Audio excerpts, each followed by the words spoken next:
to the beginning. Ju përshëndes të gjithëve, ashtu sikur se çdo të njëjtë, pak pas orës 22 deri në orën 23 në programin e përjavshëm Back to the Beginning në Top Albania Radio, po edhe në Tar TV në kanalin 10 në Digital.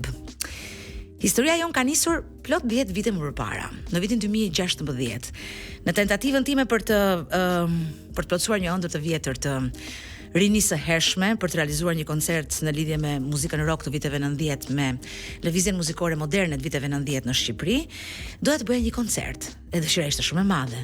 Lekët ishin aq të vogla sa thuajse nuk ishin fare. Një nga punët më të vështira në fakt ka qenë që ti të marrësh me vete në ëndrat e tua, edhe dikë tjetër, edhe shumë njerëz të tjerë, të cilët i besojnë ëndrës tënde pa lidhje, njësoj sikur të ishin të tyret. Kështu jam njohur unë me të. Kemi qenë vajza, ndoshta të dashuruara, por të pamartuara dhe për më tepër nëna jo njëherë. Erinda ka munguar vetëm një herë në një nga edicionet e këtyre koncerteve 10 vjeçare, pikërisht në kohën kur ka qenë shtatzën ose ndoshta ka zbuluar që ishte shtatzën aty. Se mbaj mend, të dyja back vokalistët janë bërë nëna bashkarisht në skenë. Pse kemi sot këtë intervistë me këtë personazh që kam ftuar dhe nuk e kishim javën e kaluar ose para 3 javësh ose para një muaji.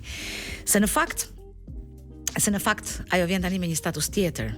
Erinda Gollir soprano, por e kemi vendosur sot ta intervistojmë nga që është shumë pranë përvojës së saj të fundit profesionale si trajnere vokali, si vocal coach e Alis Kallaçit në festivalin e fundit Europian të këngës. Erinda, faleminderit që je këtu për një grup kujtimesh bashk. Faleminderit për të gjitha herët që jemi bashk. Dhe ta mendosh, po pra Erinda, ti ke qenë fëmijë për vete, pastaj e bëre mami me një, pastaj me 2. Çolluan çuna të 2, po janë shumë. S'ka problem, je rrugës për të bërë shoqen e vogël të mamit, gocën e ardhshme. Erinda, 10 vite që nuk janë shumë, ose më saktë nuk janë pak, por nuk janë as shumë për ndryshime shumë rrënjësore. Ndërkohë që ke marrë 10 në familjen tënde të vogël, në familjen tënde të re. Çfarë ke marrë? Çfarë notash ke marrë në pjesën tënde tjetër të jetës në këto 10 vjet? Her pas here e bëj këtë reflektimin me veten edhe e them që nuk kam bërë gjëra të mëdha. Nuk ke bërë dy kalamaj. Normal që s'mund të bësh dot të tjera, po ishte mëdha. Ndoshta ajo gjëja më e madhe që kam bërë në jetë që jam shumë e lumtur, falënderuese Zotit. Por gjithçka që kam bërë me koshiencë të plotë, pa u sforcuar, pa qenë larg natyrës time, edhe jam përpjekur ta bëj në mënyrën më të mirë të mundshme. Kjo është shumë e rëndësishme. Erinda, si kanë ardhur ëndrat për muzikë te ty? Se zakonisht ka qenë gjyshi që ishte student në Moskë dhe nuk është ky rasti? Jo, nuk ka qenë fare kështu. Madje unë mund të them që në rregullin tim familjar, fare fisnor, nuk kam një muzikant në fakt. Nuk kam asnjë muzikant. Nga dole ti? Nuk e di. Dhe kush të zbuloi se zakonisht ato që janë afër, do ta them familja, fillimisht ëndrat e prindërve të mi, ndoshta të parealizuara për veten, për shkak edhe të sistemit të kohës e gjitha me radhë. Prindrit e mi kanë ardhur 2 nga familje të mëdha, edhe atëherë mundësia ishte që jo të gjithë fëmijët mund të shkolloheshin edhe të plotësoheshin ato ëndrat e dëshirat e tyre, po prindrit e mi u përpoqën shumë të shikonin atë natyrën e fëmijës së tyre. Dhe mami, më duket se kam thënë edhe në një intervistë tjetër këtë, nuk na vinte në gjumë me pralla, na vinte në gjumë me këngë festivalesh.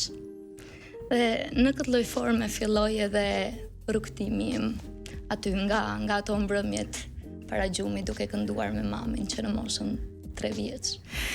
Erinda, ne kemi një problem në formimin në shkollën tonë, që o do kemi kanto klasike ose do kemi kanto klasike. Nuk është se kemi një mundësi, një zgjidhje tjetër, një mundësi tjetër.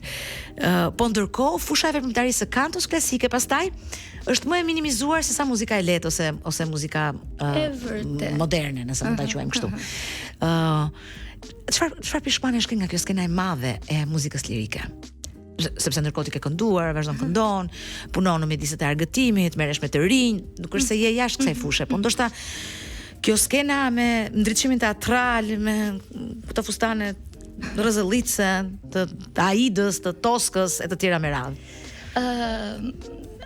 Fakti të qenit në Shqipëri në një hapësirë ku mundësit normalisht nuk janë edhe shumë të mëdha, e bën edhe më të vështirë funksionimin e këtij lloji sistemi.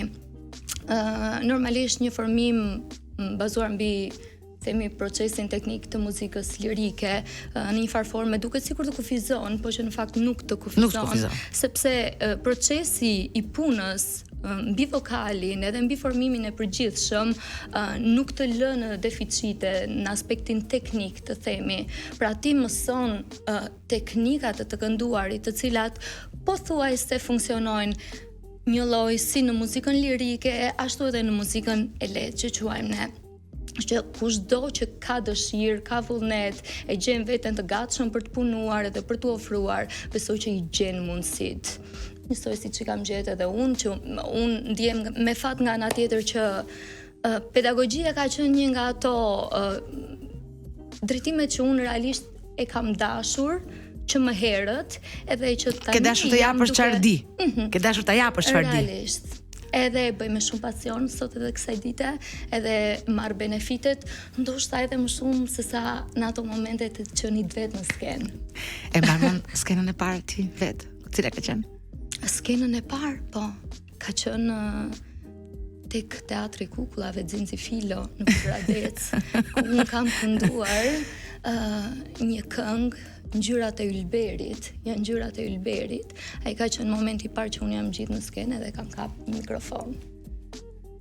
Po, dhe ka qenë, duhet kem qenë diku në klasë të tretë. Në klasën e tretë. Ardhja pastaj nga një qytet, ti je lindur dhe i rritur në Pogradec. Ardhur pastaj në një metropol si Tirana që ka urinë e vet. Domethënë ka urinë e vet edhe të atij që vjen dhe që do t'i marrë qytetit të madh dhe metropolit, sa më shumë që t'jetë mundur, sepse mundësit më të mëdha në fakt në një metropol janë, po ashtu edhe të ndeshet me urinë të tjerëve për të ta marrë bukën nga goja, nëse mund të përdor një shprehje kështu popullore. Mund të godas aq fort sa të mos çosh dot më realisht. E ke ndjer, unë kam ndjer, unë kam ardhur nga Durrësi, më afër se sa Pogradeci dhe pavarësisht kësaj, dhe pse u thoya vetëm një orë me tren për të ardhur në Tiranë, isha përsëri në grupin e këto të ardhurit. Sigurisht. Unë hasa fillimisht në shkollën e mesme, sepse Pogradeci nuk ka një shkollë muzike, dhe më duhet të shkoja në Korçë për të bërë liceun artistik. Edhe fillimisht kjo gjë ndodhi atje, edhe dy qytete fqinjet themi shumë të afërta, po edhe aty diferenca e madhe themi kulturore, e shifja këtë ndjesinë që ti nuk je korçare, ti ke ardhur këtu. Por kjo ishte një gjë e vogël. Kur erdha pastaj në Tiranë, aty më zgdash ta mbyll plotësisht gojën. Edhe vetëm të dëgjoj për të kuptuar se si funksionon në një pellg të madh. Unë vija nga një pellg i vogël, isha shumë komfort aty, niveli konkurrencës ishte i vogël, saqë ndjesha aq rehat. Ja më mirë këtu. Pastaj kur erdha në Tiranë, kuptoja që nuk dija mjaftueshëm, madje dija shumë pak krahasuar me atë që mendoja, që më duhet të mblidhja informacion, që të lëshohesha edhe unë të ky pellgu i madh. Të njihje së pari rrugët, për shembull mua më kujtohet që i kam mësuar rrugët në variantin e tyre më të thjeshtë, ndonse mund të ishin më të gjatat. Pastaj më vonë kam filluar të kuptoj që prit sipas ka ca rrugica të cilat ti mund të krijosh hapësirë vetes më shkurt për të arritur një destinacion. Kaq të paditur ishim të ardhur nga një qytet tjetër. E vështirë ishte kjo, edhe ndjesja e hapësirës së një qyteti të madh ishte e vështirë, kështu që mua më duhet të zgjidhja vetëm destinacione. Nga ku për ku, dhe më mjaftonte. Kjo madje nuk isha asnjë dëshirë të madhe për të eksploruar më tepër për të asaj që më nevojitej në atë moment. Megjithatë kjo jetesa vetëm besoj, pra pa prindrit. Po. Ndonjëherë, dhe pse mund të duam të mbetemi gjithmonë të vegjël edhe të jetë llastuar, po nën proteksion, është dikush që kujdeset për ne, është dikush që mendon për ne, ka të mirën e vet se të rrit ajo. Unë kam qenë dhe jam një natyrë që realisht më pëlqen të punoj dhe di që lodhja është pjesë e procesit. Kështu që e çoj veten madje ndonjëherë në ato limite sa që kujtohem dhe them jo më shumë se sa duhet. Dhe nuk jam fëmijë llastuar, nuk kam qenë fëmijë llastuar asnjëherë. Nuk kam qenë fëmijë llastuar as për të kërkuar më shumë nga sa mund të më ofronte familja, nuk kam qenë fëmijë llastuar, po flas për gjëra të vogla, as tek ushqimet që gatuante mami. Dhe domethënë këto janë ato, është fizionomia e njeriu që siç është mësuar ashtu edhe reflekton. Po e reflekton edhe në të ardhmen pasaj këtë gjë, që unë sot e kësaj dite nuk jam një njeri me teka, jam një njeri që më pëlqen të punoj dhe më pëlqen të shoh rezultatin e punës, po pa e bërtitur fort. Po mami Erinda? Mami është heroin. Mami është kemi njeriu që realisht ka luftuar me të gjitha format që 2 fëmijët e saj, unë dhe vllai, ti merrnim frenat vet. Po Erinda si mami? Erinda si mami është kombinimi, po reflekton atë që ka bërë nëna jote me ty apo jo? Është kombinimi mamit dhe babit. Jam e fortë si mami edhe jam protektive e dashur si babi. Si babi. Fëmijët e tu janë të llastuar? Nëse thon jo, i vendos përpara një gjë tjetër? Janë pak të llastuar. Përpiqem që të jem tolerante, po përpiqem t'ju tregoj edhe çfarë realisht ju duhet në atë moment, pa plotësuar ca teka të kota që mund t'i kenë ata. Është shumë e vështirë me fëmijët, shumë e vështirë. Erinda, unë nuk i kam qef gjërat roz, në përgjithësi i shmang ato, sepse edhe nuk më duhen dhe nuk besoj se i duhen dikujt kur ti do të bësh profilin e një njeriu, në rastin konkret të një artisteje. Por në rastin tënd do ta bëj sepse mua më duket se si më duket për shembull të bashkëtosh me një njeri të njëjtit profil. Duket sikur ka garë. Jo. Si është ky raporti me Albanin? Faktikisht Albani shkruar muzikë, është kompozitor, por sidoqoftë kush gricet më shumë për punën e tjetrit? Ne, po besoj ti duket e çuditshme në një çift, po ne nuk zihemi. Nuk ziheni. Ne nuk debatojmë. Si thuhet për atë? Një sekond, ku është kamera? Mashallah. Po. Ne nuk zihemi realisht, ne komunikojmë, zgjidhim situata. Duket sikur Albani është ai që ka balancën e kësaj gjës në dorë, unë një çik më pak, por unë kam mësuar nga Albani, kam mësuar shumë. Kam mësuar sepse në momentet e mia më të vështira të saj pasigurisime të moshës se çfarë do të zgjedh, ku do të qëndroj, ka qenë Albani i cili më ka bërë të besoj që rruga ime nuk duhet të bëj ndonjë hap mbrapa, të themi kthimi në qytetin e lindjes, në qytet vogël, po të qëndruarit minimumi në Tiranë. Kështu që Albanin e kam parë si personin që jo vetëm më ka kuptuar edhe atëherë kur nuk isha e qartë me veten. As ti se kuptoje veten. Po. Më ka kuptuar edhe në këto situatat më të vështira të mijat, dhe absolutisht në çdo moment tjetër, në çdo moment ku unë realisht kam pas nevojë që të jap një zgjidhje që ka qenë e vështirë, Albani ka qenë gjithmonë poja ime. I ndihmon këngëtarët e ti? Unë ndesh emrin e Albanit në festivale si kompozitor, dhe ndërkohë duke pasur një grua, një partnere jete, trajnere vokali, atë kërkon që t'u ndihmosh këngëtarët. Shikon, nuk ma bën të vështirë asnjëherë, por edhe nëse e hedh në një fjalë tek këtu aty, unë përpiqem të gjej. Ta gjesh një mundësi. Më the pa komente më përpara që nëna jo vinte në gjumë me muzikë apo raporti yt me festivalet ka qenë i tillë. Në fakt si për shumë vajza të moshës tënde, se e kemi thënë gjithmonë, nuk është se kishte 2 milion mundësi për t'u argëtuar, ato ishin live thaj dhe i merri dhe i fiksoje kollaj. Cila ka qenë një këngë që kur e ke dëgjuar ke thënë, "Ua, këtë duhet ta kisha kënduar unë", ose kur të rritem do ta këndoj unë, ose një këngë të huaj apo shqiptare që rëndësi ka, që e ke marrë kështu si sfid, çfarë ka ajo më shumë se sa unë për shembull. Po e nis nga këto fillimet e hershme, themi këngët e festivaleve. Ka qenë një këngë e Arbërie Other Gjonajt. Jeta nuk është lodër. Jeta nuk është lodër. Sepse duke patur parasysh ngjyrat e vokalit tënd, s'mund të ishte një këngë tjetër përveç kësaj. Ka qenë një nga ato që më vjen më njerëz si flesh është pikërisht ajo. Okej, që t'ua kujtojmë se ja kujtova Erindës qefet e saj të adoleshencës së hershme. T'ua kujtoj dhe juve këtë Jeta nuk është lodër të Albëries dhe kthehemi përsëri në studio. Për të gjithë juve që sapo jeni sintonizuar në Top Albania Radio, me mua është Erinda Agolli, soprano, trajnere vokali, zysh vokali. A jeti nga ato zyshat me shkop metaforik, Erinda? Jo, fare. Fare dhe jam kundër asaj. Je kundër asaj. Jam shumë kundër. Natyra ime është e tillë që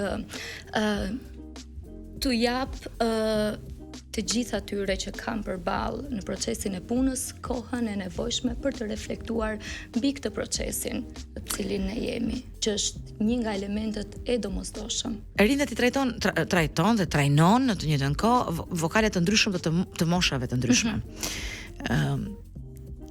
Cili është ndryshimi midis fëmijëve dhe të rriturve? Sa ata mund të thonë edhe, nuk është ky momenti s'dua ta bëj tani për shembull. Duhet të jesh më shumë psikolog se pedagog. Ja të them një gjë të parë, të thjeshtë fare, është me fëmijët nuk ka një përgjigje mbas një procesi pune, tipit duhet ta bëjmë kështu, është kështu, është ashtu, ndërsa me të rriturit ka një reflektim, jo po unë e bëj kështu sepse ajo më vete kështu, pra ti duhet ta thuash këshillën tënde dhe të presësh ç'a do të justifikojë ai pse ai e bën kështu. Ndërkohë që është aty për të marrë ndihmë, nuk është aty për të marrë ndihmë. Patjetër, po e kanë si një proces themi vetë mbrojtje nga ideja që se mos thosha, shiko se unë mos e kam keq, po si të mbrohem nga ky procesi, edhe sigurisht i e dëgjon, e konfirmon, edhe pastaj bën edhe një hap përpara shumë gradualisht në mënyrë që edhe mos ta thyesh egon artistike, po edhe ti je aty për të ndihmuar në këtë proces. Me që jemi në këto ujëra, ashtu si kundërthamë dhe në fillim të programit, mund ta kishim për këtë intervistë kurdo që të dëshironi, po ndoshta ky ka qenë ai momenti i thirrjes edhe për shkak se kjo puna e Alisit në Eurovision, unë gjithmonë kam thënë që dakord është frontmeni, njeriu të cilit ne i shërbejmë. Unë kam qenë me Erindën në Festival Evropian edhe me Gent Bushpepën, më duket, po. Ku Erinda ka qenë back vokaliste me Gentin në atë kohë, nuk është se është një praktik që nuk e njeh Erinda. Megjithatë, gjithmonë kam thënë që edhe në këto delegacionet tona shqiptare janë më pak ata që merren ekskluzivisht me këngën, më shumë janë pushues, po themi, ose turistë, dhe më pak këto. Dhe kur kam dëgjuar prezencën një vocal coachi që deri para ca kohësh na u dukte luks vocal coach, pse çfarë ditë këndoj vetë ky për shembull, pse duhet të marrë me vete dikë tjetër. U kënaqa, u gëzova që më në fund po kuptohen rolet, po kuptohen rolet. Alisi ka qenë ndeshësh për herë të parë apo që nga X Factori? Unë Alisin nuk e njihja personalisht. Themi ne nuk kishim punuar më përpara bashk. Edhe kur më ka ardhur si ftesë nga Erjet Barbullushi, producenti i këngës së tij, për mua ishte një surprizë realisht, pikërisht për asaj që ti the që nuk e kemi pas deri tani këtë lloj praktike pune që bashkë me këngëtarin të jetë edhe një vocal coach, po me sa duket Alisi e ka kuptuar vlerën e vërtet të një vocal coachi në këtë proces pune, sa e rëndësishme është, kështu që e kishte nevojën e këtij suporti dhe ka qenë kërkesa e Alisit, dhe pastaj ata më kanë zgjedhur mua dhe unë jam realisht shumë falendëruese sepse ka qenë një përvojë vërtet e bukur, edhe besoj edhe shpresoj që edhe për Alisin ka qenë një ndihmës. Dhe me që jemi këtu, Samir, ja duke kujtuar, duke bërë gjëra, na kujtohen njerëzit, na kujtohen profesionistët. Dhe nga kjo studio përfitojnë nga rasti të dërgoj një përqafim shumë të fortë, shumë të madh Erjet Barbullushit, jo vetëm për marrëdhënien personale të krijuar, po njësoj si me Erindën 10 vite më përpara, por për artistin e jashtëzakonshëm, për njeriu punëtor, edhe për faktin e iniciativës së tij të mrekullueshme për të bërë producentin tani. Erjet, mua më mungon sharmi yt skenik si basist. Megjithatë, besoj që në këto kushte je duke i bërë muzikës shqiptare një kontribut akoma më të mirë, kështu që go on. Të përqafoj fort nga studioja. Samir bëre që na e kujtove Erjetin. Garat a janë të rëndësishme për renditje, a janë të rëndësishme për ballafaqim. E di çka kam thënë para ca kohësh, kam thënë duhet vi një moment që në Shqipëri të mos ketë festival gare. Shumë i pashëm as në teatr, as në film, as në muzikë, po të kalojnë ja 10 vite ballafaqimi, të shohim çfarë bën Kozeta, çfarë bën Erinda, çfarë bën dikush tjetër, dhe pastaj të kalojmë tek çmimet sepse shoh që ka probleme në content, ka probleme në përmbajtje më shumë se sa në garë. Besoj që bëhet më vështirë te fëmijët. Ke punuar edhe me fëmijët e X Factorit. Po. Shikoj, shumë e rëndësishme që njerëzit të kuptojnë në psikologjinë e tyre që me qenë është më e rëndësishme se sa me qenë i pari ose i dyti domosdoshmërisht. Po me qenë aty dhe me bë më të mirën në momentin, në procesin në të cilin ti je. Domethënë, nëse unë sot mund të bëj kaq, unë nuk e di sa mund të bëj nesër, sigurisht nëse punoj do të bëj më shumë, por deri në këtë moment unë jem koshient që po bëj më të mirën. Për këtë moment. Edhe jo të pretendoj domosdoshmërisht të jemi pari, i dyti, i treti, i pesti. Sepse të ndërtuarit kujtime, në fakt edhe portofole, po edhe portofole, është më mirë ti tregosh dikujt se sa shumë gjëra ke bër, se sa një gjë të vetme ku ke dali pari. Si mendon për punën e përvojës? Absolutisht. E di se është ndoshta duket pak gabim edhe po ta thuash, po të përpiqesh të kujtosh të gjithë artistët, themi që kanë qenë në Eurovision, ndonjë emër mund edhe të humbas gjatë rrugës, Kështu që nuk është kjo e rëndësishme, është e rëndësishme që ti si artist në rrugtimin tënd të kesh bërë shumë gjëra, të jesh formuar në mënyrë të tillë që mos ta mbash veten të kapur fort mbas themi qoftë një Eurovisioni apo qoftë pas një konkursi tjetër të caktuar ku ti ke dali pari. Dhe për më tepër që në rastin konkret ke punë e Eurovisionit e kemi thënë gjithmonë na ka ngatruar, na është bërë si Ministria e Jashtme, nuk është artisti që prezanton Shqipërinë në Eurovision, Ministria e Jashtme që të mbajë marrëdhënie diplomatike edhe peshën e tërë shtetit shqiptar në trup, se i kemi meruar në fakt artistët duke me shqiponjën edhe me ngarkesën e jashtëzakonshme patriotike adhetare. Unë kam thënë gjithmonë, nëse shkoni në një skenë europiane dhe ja dilni të krijoni një marrëdhënie personale, ku diun, të lidheni me një producent, të kaloni kufit e këtij vendi ton të vogël, bëjeni.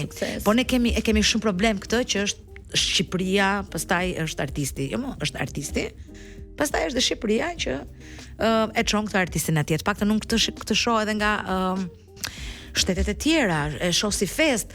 Ne kemi si te kombëtarja o Erinda, po fituam mirë, po s'fituam, deri te brezi 27 të shajnë. Patriotizmit e vërtetë është nëse i nderon, jemi aftueshëm në rregull, nëse diçka nuk shkon siç duhet, je gabimi im i madh pse gjërat nuk shkojnë mirë. Ke fajin. Po. E nuk është në fakt një peshë lehtë të qenit në një kompeticion të tillë siç është Eurovisioni, ku përfaqësimi bëhet mbas shtetësh. Normalisht kjo ndjenja e patriotizmit, e sidomos për ne shqiptarët, bëhet pjesë e rrugtimit, detyrimisht ne shikojmë reagimet, feedbackun, është emri i artistit, është edhe emri i vendit, që të dy përvojat të skenës dhe të pas skenës. Pra, si pjesë e skenës në rastin e Bushpepës, ku ndoshta ka ca përgjegjësi, a dëgjoja, do punoj kjo kufja, do punoj, ku diun, dhe të kësaj tjetrës. Ku ndryshojnë, se që janë përgjegjësi të jashtëzakonshme të dyja, këtë nuk e diskutoj, po ku ndryshojnë? Përgjegjësia e artistes performuese në skenë dhe mbështetëse në skenë, dhe artistës mbështetëse në prapa skenë. Janë të ndryshme si eksperienca në fakt, edhe të qenit në skenë ka një lloj tjetër përjetimi edhe një lloj tjetër përgjegjësie, e cila nivelin e emocionit duket sikur e ka më të madh, sepse ti je një performues praktikisht, edhe kur je një back vokalist, në këtë rast një vokal mbështetës, duket sikur të trep një çik ajo madhështia e asaj skenës që është gjigante. Ti e di vetë këtë. Kurse të qenit në prapa skenë, ndoshta përfshirja është më e madhe, dëshira për të përmirësuar diçka në brenda mundësive është më e madhe, ti jepesh edhe më shumë, por ka një lloj qetësie personale për atë pozicion. Për atë pozicion. Sepse ti je përpjekur të bësh më të mirën. Dhe puna jote mbaron aty në atë moment. Mbaron aty. Pastaj pjesa tjetër i takon artistit performues, e cila kushtëzohet shumë nga gjendja emocionale. E ti. Duhet të ndalem në një moment ku besoj që është kompleksitet i popujve të vegjël, se të puna e back vokalistit. Edhe ti në një moment e pate kur je një artist performues, qoftë edhe si back vokalist, pra gati pa dashje, e zvogëlove pa dashje, e zvogëlove rolin. Ndërkohë, ka një gjë Erinda me të cilën unë burrem, ka vetëm një gjë me të cilën unë burrem, me numrin e madh të koncerteve që kam parë. Edhe kam thënë shpesh dhe nuk mërzitem ta them. Dhe ajo që kam vënë re është që back vokalistët e artistëve më të mëdhenj të gjitha kohrave janë superues vokalisht të frontmenve. Dhe kur ndodh ndonjëherë të diskutohet, këtu them, jo, është më i rëndësishëm ajo që ka mësuar 15 këngë, 20 këngë, 30 këngë, që duhet të di se kur është para teje, se kur është pas teje, se sa vetë artisti performues, që patjetër është sebeptari që na mbledh ne të gjithëve, por unë kam një super respekt për back vokalistët. Edhe normalisht në tras unë duhet të them faleminderit sepse po e marr edhe si një kompliment. Po, kjo është e vërteta. Faleminderit shumë. Është e vërtetë sepse në këtë procesin ton të punës ne duhet të jemi vigjilent, që të jemi ajo ngjyra e duhur në gjithë atë pikturën e bukur që është më e vështirë, është më e vështirë se të jesh solist. Ndryshe mund edhe ta prishësh gjithë atë punë, gjithë atë pikturë të bukur, një gabim tënd. Plus për shembull un kam takuar zëra shumë të mirë, por janë zëra solistësh, nuk mbajnë dot më shumë se sa zërin e tyre. Prandaj them që ju keni një talent tjetër dhe një aftësi tjetër. Jo kushdo mund të bëhet një back vokalist, është e vërtetë. Natyra e këngëtarit vokalist solist është diçka tjetër, ndërsa tu përthyerit në këtë proces edhe si një vokal mbështetës kërkon ca elemente të tjerë që solistët jo gjithmonë i kanë ose kryesisht nuk i kanë. Po edhe i kanë, po ndonjëherë edhe si përdoren. Janë shumë rata i pozicioni që janë, kështu që për këngëtarët thuhet që ata këndojnë kudo. Këndojnë kur hekurosin, kur udhëtojnë, kur janë ndush këndojnë gjithë ne, edhe ne që jemi këngëtar, po e kanë çdo kur flasin, mund të ndodhë që të flasin me të kënduar. A hyn ti këtu? Po, një frazë e caktuar, një fjalë e caktuar, të çonte një këngë. Të kujton një këngë. Që truri jon është mbush kaq plot, saqë gjithçka të kujton një këngë. Me qëra fjallat e këto kujtesat për këngë, se e ndërpreva pak momente më përpara ku po flisim për familjen, për fëmijët, për Albanin. A keni ju një kolonë zanore, historie të dy bashk, apo keni një album të tërë? ose kur diu lindja e djalit, ose e të parit, ose ka një gjë që ju lidh me muzikën, që dhe të doni ta harroni sa harroni dot se ajo është aty? Kemi pas një këngë, Il Maestro della Musica, ka qenë kënga jonë, edhe kjo ka ardhur si rezultati asaj që unë dhe Albani jemi në një periudhë ku ishim të dy student, por finalizimi i lidhjes që në një periudhë tjetër ku Albani përfundoi studimet, ndërsa unë isha ende studente. Ti isha studente e vitit para akoma? Unë isha akoma studente. Dhe Albani pastaj kaloi në status pedagogu në Universitetin e Arteve, dhe unë nga Alban detyrova të thërrisja profesor Albani. Profesor Albani. Edhe kjo ka qenë një nga ato këngët që ja thatë gjithë botës që jeni lidhur më përpara pastaj. Dhe nuk ishe lidhur me pedagogun. Jo, ne nuk u lidhëm në periudhën kur Albani ishte pedagog. E ruajtët këtë. Patjetër. Ishte egoja ime edhe tia profesionale që ne mos i bënim normalisht këto gabime. Dhe kur Albani ka përfunduar së dëni ciklin e asaj lëndë muzikore në vitin e dytë timin të universitetit, mbas kësaj ne nuk ishim më në atë status me njëri tjetrin, edhe atëherë filluan këto gërvërët e para. Këto lëvizjet, këto devijimet. Aty u shtua pak numri i mungesave në shkollë të Erindës.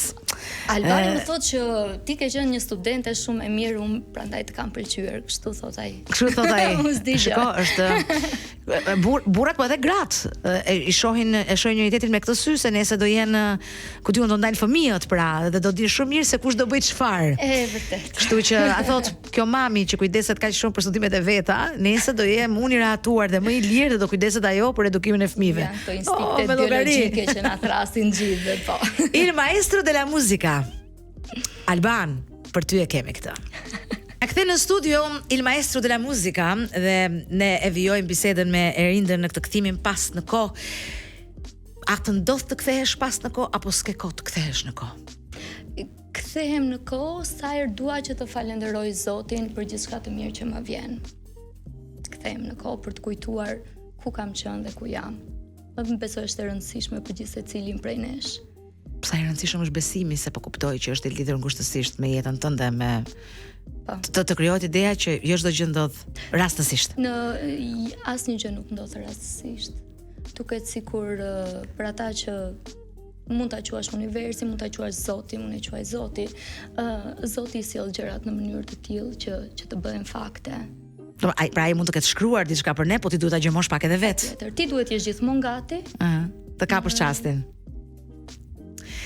Nëse do kthehesh pas në kohë për të bërë disa ndryshime në jetën tënde. Ne themi gjithmonë kam një postulat në program që ndoshta ti nuk e kohë të kthehesh, nuk e mundësi të kthehesh pas në kohë dhe të ndryshosh të shkuarën, por mund ta fillosh tani për të përmirësuar të ardhmen. Një gjë që do ta doje ta bëje, por që edhe pse s'e ke bër, je përsëri në kohë për ta bërë. Përveç gocës, sa atë e tham. Përveç vajzës. është pak e vështirë sepse realiteti është i tillë që ti nuk e di realisht çfarë ke humbur. Nëse ti ke humbur diçka, cilën nuk e ke përjetuar, ti nuk e di çfarë është ajo. Që unë nuk di ç'a mund të ketë qenë një gjë që do më bënte të isha më e lumtur në këtë moment të jetës, sepse jam realisht e plotësuar, e shoh veten duke bërë mjaftueshëm gjëra në aspektin profesional, edhe jam e plotësuar edhe në aspektin familjar. Jam e bekuar me një familje të mrekullueshme, me 2 fëmijë që janë motivi gjithçkaje tani, që nuk di realisht të them çfarë është një gjë që do doja ta kisha bërë, që s'e kam bërë dot. Çfarë do të thënë motivi i gjithçkaje? Jam kurioze kur flas me prindrit dhe kur flasin për fëmijën ose fëmijët si motivi i gjithçkaje, çfarë nën kupton kjo në raport me veten? Vetë sakrificë, vetë mohim? Kjo nën kupton atë që ti tani nuk po punon realisht më për veten tënde, por po sheh shëmbulltyrën tënde, është të duash ti e di që nuk ka një shpjegim tjetër, ti e do. Nuk mund të pyesësh pse dhe si e do dhe sa. Ti e do dhe do që ta shikosh në formatin më të mirë të mundshëm, duke kontribuar sa më shumë të mundesh ti. Në rastin konkret unë dua që fëmijët e mi të realizohen për veten e tyre. Do t'i doja artist? Çfarë ata, nëse brenda dëshirës tënde. Nëse ata do donin, unë do të doja shumë. Nëse ata do donin, nëse ata nuk do të donin, as unë nuk do të doja. Domethënë, nuk mund ta bësh me zor. Me zor. Dikë. Ai do bëhet vet, e ti do ta ndihmosh nëse ke mundësi. Që fëmijët në rastin konkret për mua janë e ke parasysh ato deadline-et që unë do punoj deri në këtë moment për të realizuar këtë gjë. Qëllim. Do thënë, realizimi në këtë rast, plani afatgjatë dhe suksesi i fëmijëve. Kështu që gjithçka është për mua është fokusi te ata. Të ta bëj një pyetje tjetër. Mi thoj pak emrat e fëmijëve? Agnus, si Agnus Dei, Qingji Perëndis, është një vepër muzikore nga ana tjetër e cila na ka frymëzuar edhe mua edhe Albanin pa qenë ende në plane për fëmijë, e kemi zgjedhur atë emër. Dhe David. I vogël. Më pëlqen shumë. Është tamam një David. Më pëlqen shumë. E di pse të pyeta? Nesër. Ti do thuash nga ta di unë si do jetë nesër. Po, ja, të përpiqemi të imagjinojmë pak se je artiste. Do të dëshiroje të thonin, ky është Davidi, djali i Erindës dhe Albanit, apo kjo është Erinda, ky është Albani, janë prindrit e Agnës. Absolutisht. Kjo që Erinda dhe Albani janë prindrit e Agnusit. 10%. Do të thotë, sa shumë do përqente. Do të thënë, të mbes unë në hije, përpara emrit të tyre, dhe madje kam thënë edhe në këto kompeticionet tona, qoftë në X Factor, Kids, qoftë tek ai të rriturve, kur prindrit ishin babi i po them Alisit, babi i Alisit. Babi ti e babi, Alisi është. Është ai i pari. Edhe këta Davidi është, Agnusi është. Unë jam thjesht mami dhe babi. Që patën fatin e madh që Zoti Perëndia ti përzitet si prindër të këtyre fëmijëve. Nëse do të flisnim për shembull për një bashkëpunim, apo do thuash ti që pse duhet të nxjerrun për shembull njerëzit që mund të kenë pasur më për zemër, apo s'ke njerëz për zemër më shumë se të tjerët. Mos më thuaj që i ke të gjithë si gishtat e duarve. Edhe ato nuk kanë njësoj. Ma kam njerëz për zemër, po. Kam njerëz që më kanë shënjuar rrugëtimin, që i kam për zemër, që jam falenderues gjatë gjithë jetës, sepse janë këta njerëz që kanë bërë kthesën e duhur në jetën time, dhe unë mendoj që gjithkush i ka disa emra që ndoshta qëndrojnë mbi të tjerët në kthesën e rrugëtimit të jetës që kanë marrë. Se i kam. Erinda, çdo kush nga ne ka këtë grupin e njerëzve për cilën ti fole, që ndoshta tani mund të jenë bërë shumë të mëdhenj dhe ne nuk ja kthejmë dot atyre në mënyrë të drejtë për drejtë atyre. Por a ndihesh më e qetë nëse ti ja jep dorën dikujt që ka nevojë për ty, në pamundësi për t'ia dhënë atij që të mbështetet ty, sepse pastaj s'ka nevojë për ty sot. Po, kështu duhet të jetë, mendoj unë. Kështu duhet të jetë, sepse ti çon përpara atë që për të cilën ti të themi je falenderuese që të ka ndodhur. Gjen një mënyrë për të qenë mirënjohëse, ndoshta jo drejt për drejt. Patjetër. Me idenë që ai tjetri kur të rritet edhe kur të bëhet i madh t'ia japi dikujt tjetër. Duhet të jetë mision i gjithë secilit, themi sidomos në procesin pedagogjik, patjetër. Duhet të jetë një mision. Pra, ne të kemi mundësinë që të evidentojmë, të besojmë tek individ të cilët e kanë gjithë potencialin për të bërë dikushi në të ardhme. Dhe nga ana tjetër, po ka që rëndësishme është që të mos zhdukim të themi dritën e dikujt që e ka për hir të nevojës për të evidentuar dikë tjetër që nuk e ka të njëjtin shkëlqim, gjë të cilën unë do përpiqem sa të kem mundësi ta luftoj. Erinda nuk ka nevojë për përkthim, por është shumë elegante kur flet. Mund t'ja them unë në mënyrë pak më troç këtë që sapo tha Erinda. Është pak a shumë duke thënë që mos merrni fëmijën ose njeriun ose mikun e dikujt që për shkak të lidhjeve, relacioneve, raporteve, pushteteve të çfarëdo lloji ekonomik, politik, shoqëror, t'i jepni atij disa benefite dhe t'ia merrni një tjetri i cili mund të ketë lindur në një familje të varfër, pa ekonomi, pa njohje, po që ka atë yllin këtu, që s'ka as para, as pushtet, as gjë tjetër që mund ta blej. A isha pak më i qartë tonë Erinda? Për përkthimin. Se Erinda përpiqet të ketë kujdes, sepse duhet të jetë politikisht korrekt. Nuk ngjajmë këtu, nuk ngjajmë. Unë e kam marrë dorën dhe them që mënyra më e mirë për të këputur është troç, sepse pastaj pjesa tjetër nuk kuptohet, mendohet ndryshe. Prandaj të dua shumë. Për troçin. Për troçin. Ngadalë shkoj në limitet e kohës televizive dhe radiofonike. Megjithatë, fole për konceptin e lumturisë, për konceptin e plotësimit, e ke pyetur ose e ke kapur ndonjëherë veten duke thënë, po sikur. Pra, po sikur ti kisha lindur fëmijët jashtë. Po sikur ti isha duke jetuar jashtë. Po sikur ti isha duke bërë një gjë tjetër. Dhe miliona po sikure. Është një nga gjërat që më trem më shumë tek vetja, nëse do lija gjithçka për një të ardhme më të mirë për fëmijët e mi. Më thënë, atë që unë kam ndërtuar deri sot, mund edhe ta zeroj nëse shoh që për fëmijët e mi e ardhmja nuk është këtu, është diku tjetër. Kështu që kjo është gjëja që realisht më trem, sepse unë jam gjithmonë gati për ta. Këtë kam kuptuar. është gati të harroj sakrificën e Pogradecit deri në Korçë, pastaj të Korçës deri në Tiranë. Pastaj që burri të ardhshëm duhet i thot nga Alban, profesor Alban. Pastaj vjetra njerëzit që ka trajnuar, pastaj orët televizive dhe orët e punës, është gati të bëj zero. Prandaj thash çfarë është në këtë rast, është vetë sakrifica, po është vetë mohim, po që nga të dyja bashkë. Edhe shumë, edhe me shumicë. Për fëmijët, po. Unë uroj shumë të mos lodhesh asnjëherë. Unë e di që puna në këtë vend, puna në përgjithësi nuk është e thjeshtë.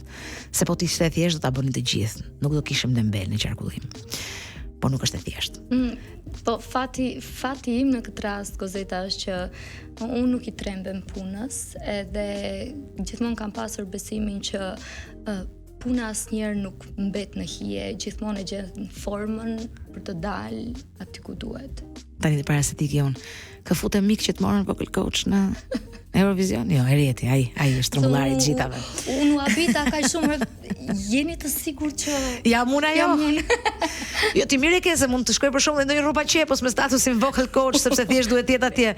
Kështu që ke shumë të drejtë që habitesh. Të falenderoj shumë që ishe në këtë studio. Gozeta, faleminderit shumë. Edhe të uroj shumë që të kesh të njëjtin nerv, të njëjtin fuqi, të njëjtin pasion për të bërë gjërat, edhe si të them, të shpërbleft. Faleminderit shumë. Faleminderit shumë për gjithë energjinë e mirë, për gjithë profesionalizmin edhe për gjithë gjërat e bukura që ti di të bësh. Faleminderit shumë, po unë si bëj asnjëherë vetëm, unë kam një talent të gjej skuadra. Këtë po e kam. Mirë dëgjofshim dhe miropafshim sot një javë. Faleminderit që na ndoqët në radio, në Top Albania Radio, edhe në kanalin 10 në digital në Tar TV. Miropafshim dhe mirë dëgjofshim. Mirupafshim.